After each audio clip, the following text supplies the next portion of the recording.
ለሁለት ዓመት ብለን እቅድ እናወጣና ያው እቅዳችን ይረዝማልና ጨመርኩ መጨመሬን ማለት ነው። እውነት ነው። አሁን አንዳንዴ ዝም ብዬ አስበውና እንዴ ምን ሆኜ ነው እንደዚህ የኔ ያለ ምንድነው የራሴ ቤት መሰለኝ እንዴ ሰው ቤት እኮ ነው ያለሁት። ምን ሆኜ ነው እንዴ? ኧረ ንቂ ሴትዮ ወደ ሀገርሽ ሂጂ እላታለሁ ራሴን። ከዛ መለስ ስል ደግሞ የማይሞላ የሆነ ጎዶሎ ቀዳዳ አለን አይደለ? ምንም ብንሞላ ወንፊት የሆነ ህይወት አለን ብንጨምር የማይሞላ እና እሱ ደግሞ ይመጣብኛል።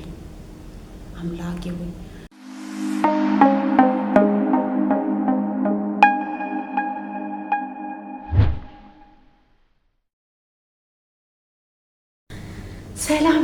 ሰላም የኔ ማሮች እንዴት ናችሁ? ደህና ናቸው ወይ?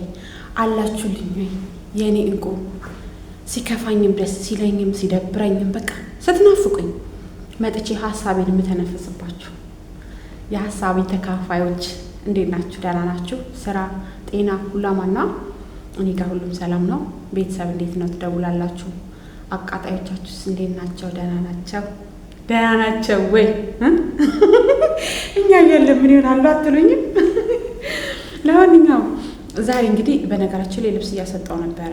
ልብስ እዚህ ጋር አምጥቻለሁ አለ ልብስ እያሰጣሁኝ ቆይ እስኪ ለምን ባገኘሁበት አጋጣሚ ለምን የተሰማኝን ነገር ታውቃላችሁ፣ የተሰማኝን ካልተናገርኩኝ ውስጤን ፍን ነው የሚያደርገኝ እና የተሰማኝን ነገር ለምን አልነግራቸውም ብዬ መጣሁ።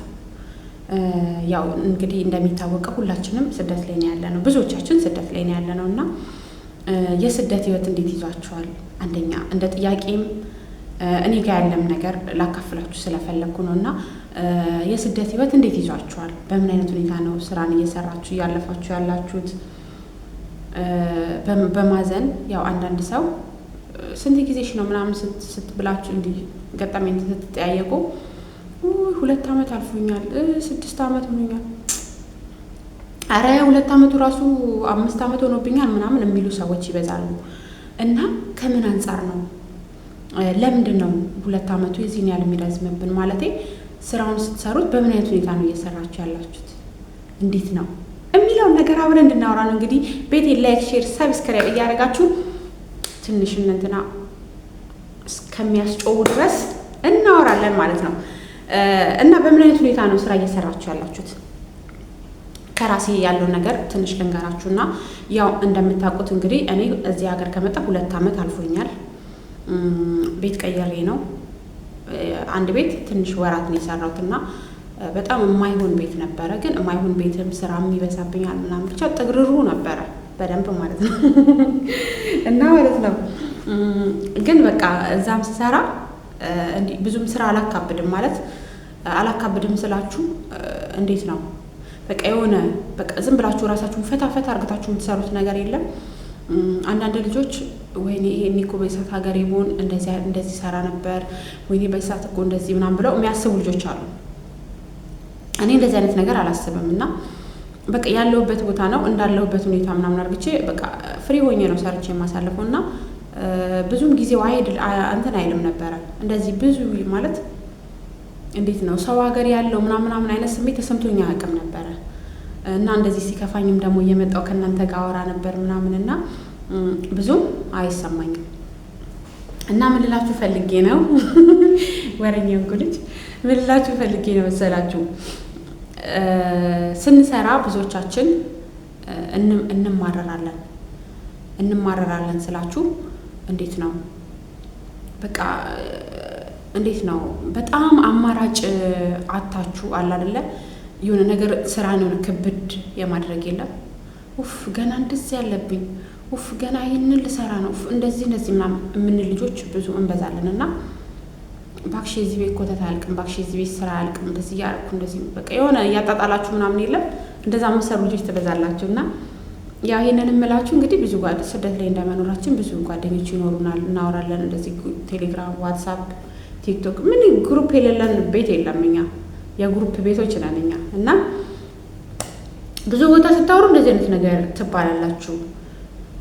እኔ ግን አሁን ዛሬ ወሳኝ ለነገራችሁ የመጣሁት ነገር ያው እንደነገርኳችሁ ቤት ቀየሬ ነው ታውቃላችሁ ብዙዎቻችሁ እና 2 ዓመት አይደለም የምር ሲሪየስ ነው የምነግራችሁ 2 ሳምንት የሆነኝ ራሱ አይመስለኝም። ማለት ጊዜው በጣም እየሄደብኝ ነው።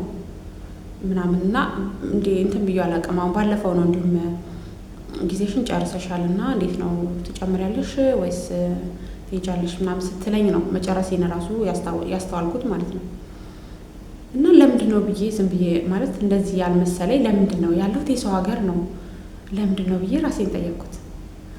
እና ብዙዎቻችሁ አሁን እንደዚህ 15 ዓመት 16 ዓመት ምናምን የተቀመጣችሁ ሰዎች ድንገት እንደኔ ጊዜው ቀለል ብሏችሁ ነው ወይ የተቀመጣችሁት? እሱን እንደ ጥያቄ ልጠይቃችሁ የቆያችሁ ሰዎች። ሌላ ደግሞ የምነግራችሁ ምንድን ነው አሁን ዝም ብዬ እሷ እንደዛ ስትለኝ ጨመርኩ። ያው መቼም የኛ ነገር ለ2 ዓመት ብለን እቅድ እናወጣና ያው እቅዳችን ይረዝማልና ጨመርኩ መጨመሬን ማለት ነው። ጨመርኩኝና ከዛ ምን እንዳሰብኩ ታውቃላችሁ? እንደዚህ ብዙ ዓመት የሚቆዩ ሰዎች እንደዚህ እያሉ ነው ማለት ነው የሚጨምሩት። ማለት በቃ ነገርን ቀለል ሲያደርጉት የሰው ሀገር መኖሩ ይረሳል ማለት ነው ብዬ አሰብኩኝ። እኔ አሁን ከሀገሬ ስወጣ የ2 ዓመት እቅድ ይዤ ነው የመጣሁት። 2 ዓመት ሰርቼ በቃ የሆኑ ነገሮች አስተካክዬ ምናምን ብዬ ወጣሁ። ያው እንግዲህ 3ኛ ዓመት ልጨርስ ነው ማለት ነው። አስባችሁታል? እና ባለውበት ድባብና ባለውበት ሁኔታ ሳስበው አሁን በቃ ስቀጥልም ምንም ላይመስለኝ ይችላል። እና በእንደዚህ አይነት ሁኔታ ስንት ዓመት ልቀመጥ ነው ብዬ አሰብኩኝና ልክ እንደኔ ቀለል ያላችሁ ሰዎች ካላችሁ እንግዲህ ነቃ እንበል ለማለት ነው። እውነት ነው። አሁን አንዳንዴ ዝም ብዬ አስበውና እንዲህ ምን ሆኜ ነው እንደዚህ ይሄን ያለ ምንድነው የራሴ ቤት መሰለኝ እንደ የሰው ቤት እኮ ነው ያለሁት። ምን ሆኜ ነው እንደ ኧረ ንቂ ሴትዮ ወደ ሀገርሽ ሂጂ እላታለሁ ራሴን። ከዛ መለስ ስል ደግሞ የማይሞላ የሆነ ጎዶሎ ቀዳዳ አለን አይደለ? ምንም ብንሞላ ወንፊት የሆነ ህይወት አለን ብንጨምር የማይሞላ እና እሱ ደግሞ ይመጣብኛል። አምላኬ ሆይ እኔ በሰው ብዙን ጊዜ በሰው እንፈርዳለን። እከሌ 16 ዓመት ሰራ ምንም የለውም፣ እከሌ 9 ዓመት ሰራች ምንም የላት እያልን እናወራለን። ገብቷችኋል? እኔ አሁን 3 ዓመት ሰራው ምንም የለኝ ብዬ ብል 4 5ም ስጨምር ወጪ ካልቀነሰ የማደርገው ነገር እንደዚህ ዝም ብዬ የምበትን ከሆነ ምንም ሊኖረኝ ይችላል? ምንም እኮ አይኖረኝም። ስለዚህ እዚህ ኑሮ በቀለለን ቁጥር በቃ የሆነ ነገሮች ምንም ቀለል ባሉን ቁጥር ቀላል ነው ብለን ጊዜ እየጨመርን ከምንገፋ የሆነ ቆረጥ ያለ ነገር ወስነን በቃ እስከዚህ ጊዜ ድረስ ይሄን አርጌ ብለን እቅድ የሚባል ነገር አውጥተን ወደ ሀገራችን ብንገባ የሚል የመጀመሪያ ሀሳብ ነው ያሰብኩት። እና በሀሳብ የምትስማሙ ትነግሩኛላችሁ። እንዲሁም ደግሞ ሀሳብና አስተያየት የምትሰጡኝ ካላችሁ እቀበላለሁ። እውነት እንደዛ አሰብኩኝ ማለት እንደዚያው ነው። ቀለል ብሎኝ ከቀጠልኩኝ 2 ዓመት አሁን 2 ዓመት ላይ 2 ዓመት ጨመርኩ። ግን 2 ዓመት የራሱ መጨረስ አሁን ዝም ብዬ ሳስብ 2 ዓመት የራሱ መጨረስ የለብኝም። ምክንያቱም የሰው ቤት ነው የእነሱ ነገር በጣም ፍቅር መሆናቸውን ብቻ ሳይሆን እኛ ማሰብ ያለብን ተንኮላቸውም አይጠገብም። በተንኮልም የደረሰብኝ ሰው አለና እዚህ ቤት ሳይሆን ያው የወጣሁበት ቤት ማለት ነውና ተንኮላቸውን በጣም አደጋ ናቸው። እና ነገር ቀለለን ዝም ብለን በቃ ቀለል ብሎናልና ጊዜው እየተገፋልን ነው ብለን ስናስብ ነው ለካ ሰው 2 ዓመት 3 ዓመት 4 ዓመት እያለ እዚህ 9 ዓመት 10 ዓመት የሚቀመጠው። ስለዚህ ጋይስ ነቃ እንበል። የሰው ሀገር ነው፣ የሰው ቤት ነው። የሚጠብቁን ፋሚሊዎቻችን አሉ። የኔ ፍቅር ልጅ ያለች እናቴ አሁን ሳስበው እንዴ ምን ሆኜ ኧረ ንቂ እያልኩ ነው ራሴን ማለት ነው። ማርያምን ምን ሆኜ ነው ማለት በቃ የሆነ አንዳንዴ ምን ይመስለኛል መሰላችሁ? በቃ ምንም ጭቅጭቅ የለም ቤት ውስጥ። ስራ እኮ ጥግረሩ እኮ በሽበሽ ነው፣ ግን ጭቅጭቅ የለም። ይሄን ሰራሽ ይሄን ለምን አልሰራሽ ምናምን የሚባል ታሪክ የለም። በራሳችሁ ትሰራላችሁ በራሳችሁ ምናምን በቃ የእንቅልፍ ሰዓት የለም። አሁን እንዲህ ኖርማል ስታስቡት ማለት ነው። ግን እኔ ከምንም በላይ ይመስለኛል የቀለለኝ ጭቅጭቅ ስለሌለው ይመስለኛል። እና እንደገና ደግሞ ስልክ ፍሪ ናቸው። አሁን አንዳንድ ቤት ስልክ ይዛችሁ ገና ሲመጡ ድብቅ ምናምን የሚያደርጉ ልጆች አሉ። እና ለዛ በቃ ለቀቅ ስላደረጉኝ ይመስለኛል ቀለል ያለኝ ማለት ነው። ግን እነሱም ደግሞ ለቀቅ ያደረጉኝ አውቀው ሊሆን ይችላል። ገባችሁ? ምክንያቱም እኛ ስንለቀቅ እኛ ሀበሻ ችግራችን እኮ ላመነን እንታመናለን። ለቀቅ ሳረጋት በቃ የሆነ ለሜድ ጉጉት አይኖራትም ብለው አስበው ይሆን አይደለም። ብቻ እንደዛ ነገር እያሰብኩ ነው።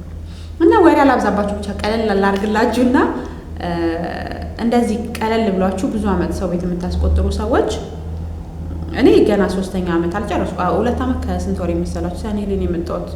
ሐምሌ፣ ነሐሴ፣ መስከረም፣ ጥቅምት 2 ዓመት ከ4 ወር ሆኖኛል። ቢያንስ 3 ዓመት እንኳን አልደፍንም እሄዳለሁ። እኔም በላኝ። እናንተ ምን ላይ ነው? ምን ላይ ነው?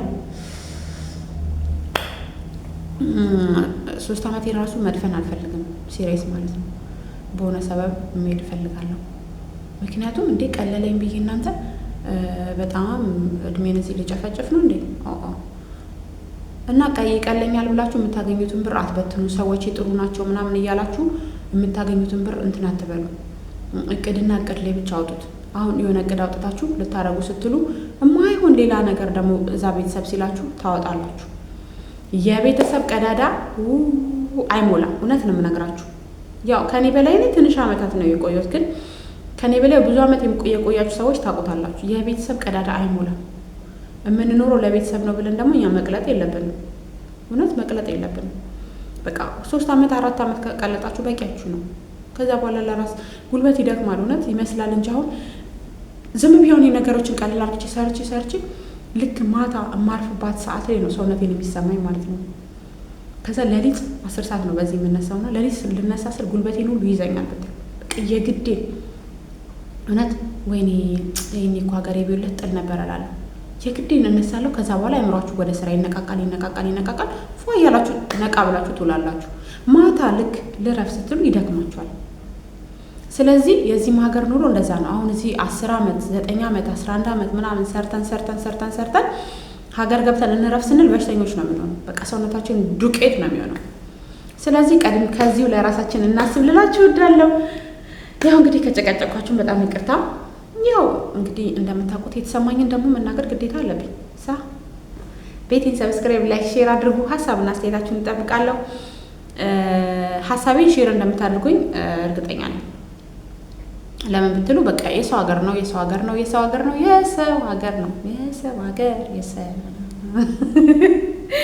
ስለዚህ ዳይ ወደ ሀገራችን በጊዜ በሰላም ወደ ሀገራችን ገብተን ያላገባችሁ አግብታችሁ ውለዱ። የወለድንም እንድገም ትላላችሁ ራሳችሁንም ስመረቁ። የወለድንም እንድገም፣ ያላገባችሁም አግቡ፣ አግብታችሁ ሳትወልዱም የመጣችሁ ገብታችሁ ውለዱ። የታባትን አሜን በሉ። የወጣት ዱዓ አይደርስም ብላችሁ ዝም እንዳትሉ። እወዳችኋለሁ። በቃ ሰብስክራይብ አድርጉት። ቤቴን ጉዞ ወደ 10 ሺህ አስገቡኝና እስኪ እኔም ፏፏ ልበል እና የምሬን ማለት ነው። እኔ አሁን በቃ እንደምንም ብላችሁ 10 ካስገባችሁኝ 10 ሺህን እዚህ ነው የማከብረው። ኢትዮጵያ አይደል ነበር።